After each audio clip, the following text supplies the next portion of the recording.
O frio já começou em boa parte do Brasil, é aquela temporada da gripe e dos resfriados. E na hora de prevenir ou de remediar, cada um tem um jeitinho, uma receita. O problema é que nem tudo funciona. Muita coisa é só crendice. Nossa equipe mostra como saber a diferença. Quando entram em cena esse céu azul anil, os galhos secos das árvores e aquele ventinho fresco, todo mundo já sabe. O outono chegou. Na maior parte do Brasil, o outono é início da temporada mais fria do ano, que depois se encerra com o inverno. Claro que num país gigante como o nosso, tem lugar onde o frio não dá muita pinta. No norte e no nordeste, por exemplo, as temperaturas permanecem altas. Costuma chover muito nessa época do ano. Mas é nessa época também que, na maioria dos estados, alguns personagens da temporada gelada estão sempre em ação. Taca alergia, garganta, sinusite, rinite, tudo. Febre, coriza e tosse. E é a tosse que promove a velha e conhecida Sinfonia do Frio.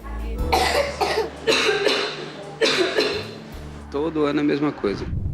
Com esse clima de sol muito forte e tempo muito seco, o que mais aparecem são as doenças respiratórias, principalmente em crianças.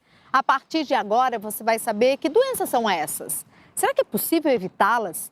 E por que elas, as crianças, são as que mais sofrem com isso? Para responder tudo isso, a gente conversou com estudiosos do assunto. Pneumonias virais, bronquiolites. Mas também ouvimos a sabedoria popular. Como Vó Lourdes, a conselheira. Gelada não. Sem gelo, essa aqui não. Mistura. E Francisco, o prevenido. Todo dia eu tomo limão com água, limão espremido com água, que é vitamina C pura. Será que esses segredinhos para evitar as doenças do frio funcionam mesmo? Bom, primeiro é preciso entender por que o frio deixa o pessoal mais doente. Segundo o presidente do Departamento de Imunizações da Sociedade Brasileira de Pediatria, existe uma explicação científica para isso. Alguns vírus têm preferência ou preferem se multiplicar mais nessa época do ano. Não só se multiplicam com mais facilidade, mas também se transmitem com mais facilidade, como é o vírus da gripe, o vírus do resfriado e o vírus da bronquiolite. Os médicos explicam que existe ainda um outro fator muito importante. No caso dos estados do sul e do sudeste, sem chuva e com muito sol, forma-se uma espécie de estufa na atmosfera, na qual ficam suspensos vírus e bactérias. A poluição das grandes cidades também ajuda a aumentar essa bolha nociva e desencadeia alergias respiratórias. E para piorar, nessa época de frio, as pessoas tendem a fechar portas e janelas, o que é um erro, como explica esse infectologista.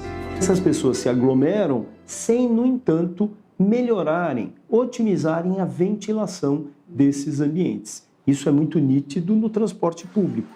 Tudo fechado e aquelas dezenas de pessoas, muitas vezes tossindo, espirrando, é uma facilitação da transmissão de doença. A seguir, dicas de especialistas para diferenciar as doenças do frio. E tem mais. Os conselhos da vovó Lourdes. Matheus, põe a meia, por favor. Gelada não. Será que ela tem razão? E a família que mantém um arsenal antigripe dentro de casa? Funciona? Rinite, sinusite, todos os ites que existem. É daqui a pouco. Gripe, rinite, faringite. Aliás, faringite que já me pegou e me deixou com essa voz meio rouca. Os nomes das doenças típicas do frio, todo mundo conhece, não é? Mas será que você sabe as diferenças e o mais importante, o jeito certo de tratar? Elas são várias, com sintomas bem parecidos. O nariz está bem entupido. Aí quando foi hoje, a escola me ligou que ele não estava se sentindo bem. Aí por isso que a gente veio. Eu acho que é gripe. É super fácil confundir gripe com resfriado, por exemplo. As duas doenças são causadas por vírus. A diferença está na gravidade dos sintomas. Resfriado é uma dor de garganta, o nariz escorrendo, uma febre baixa, que não impede que aquela pessoa saia, vá trabalhar. Quando nós estamos falando de gripe, os sintomas são muito mais intensos. Dores nas juntas, dores nos músculos, além daqueles sintomas respiratórios. O grande problema da gripe é o comprometimento do pulmão. Em casos graves, a gripe pode evoluir para pneumonia e insuficiência respiratória. Entre 800 e 1.000 mortes são registradas todos os anos no Brasil por causa do vírus influenza, causador da gripe. Os especialistas são categóricos. A única maneira efetiva de prevenir a gripe é a vacinação. E ao contrário do que muita gente pensa, ela não provoca a doença. É uma vacina que nós chamamos de inativada, ou seja, o vírus é morto, portanto incapaz de causar doença em qualquer um que receba essa vacina. O que causa grande confusão muitas vezes é que as pessoas se vacinam numa época onde há muitas doenças respiratórias e vão achar que a causa desse resfriado que ele adquiriu foi a vacina que ele tomou uma semana atrás.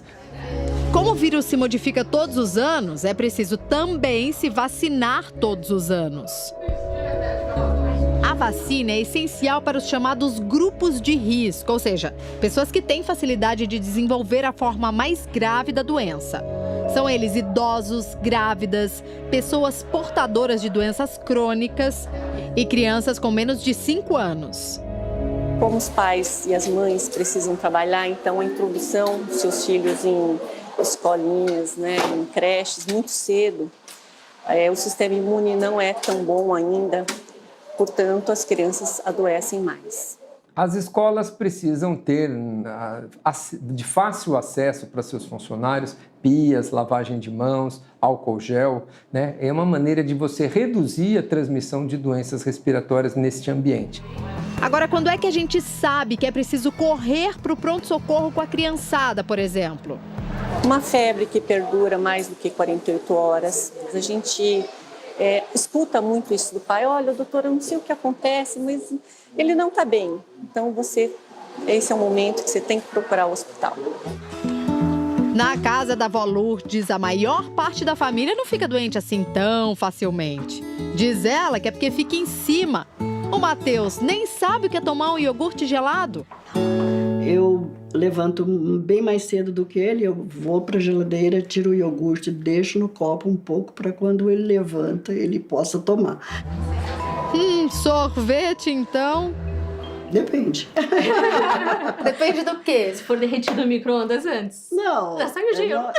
Na verdade, assim, eu fico muito preocupada. Se eu tô com o Matheus ou com a Marina, se eles não estão muito bem, uma tossezinha ou alguma coisa, eu acho que não deve estar dando nem água gelada, nem sorvete. Aliás, sorvete em casa, quando eu e a Renata éramos pequenas, era assim. No verão não podia porque dava choque térmico e no inverno não podia porque podia ficar resfriada e gripada.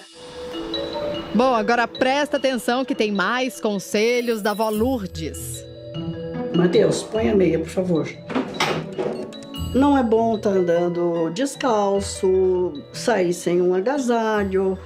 Cabelo molhado, pode dormir? Não, eu acho que não. Será que esse pacote todo de regrinhas é mesmo eficiente? Às vezes é tanta proteção que os pais acabam criando o que todo mundo chama de a redoma de vidro.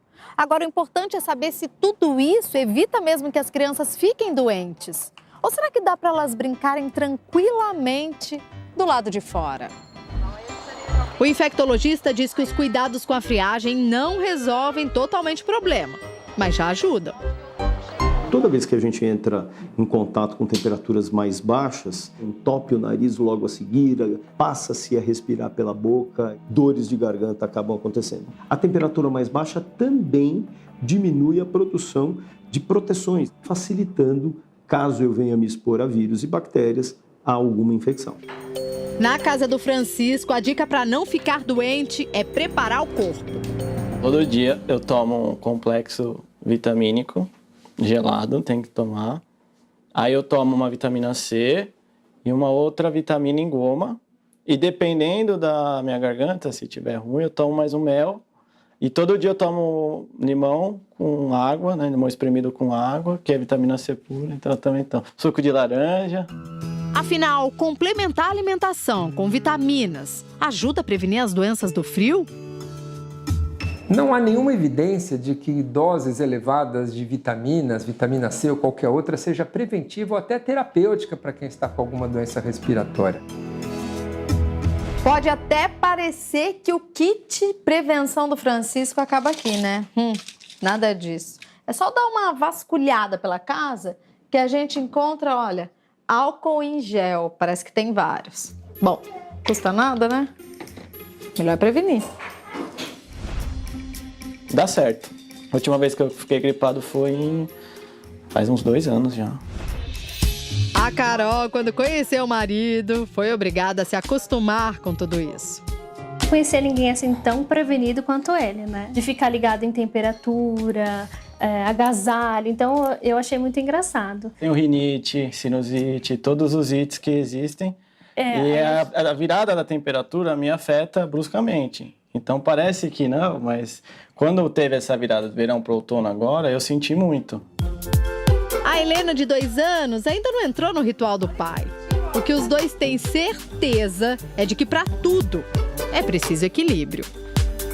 Fica de olho, virou muita temperatura ou tem alguns surtos, a gente evita esses locais públicos fechados. A gente vai fazendo algumas manobras para tentar driblar, né, e se manter imune.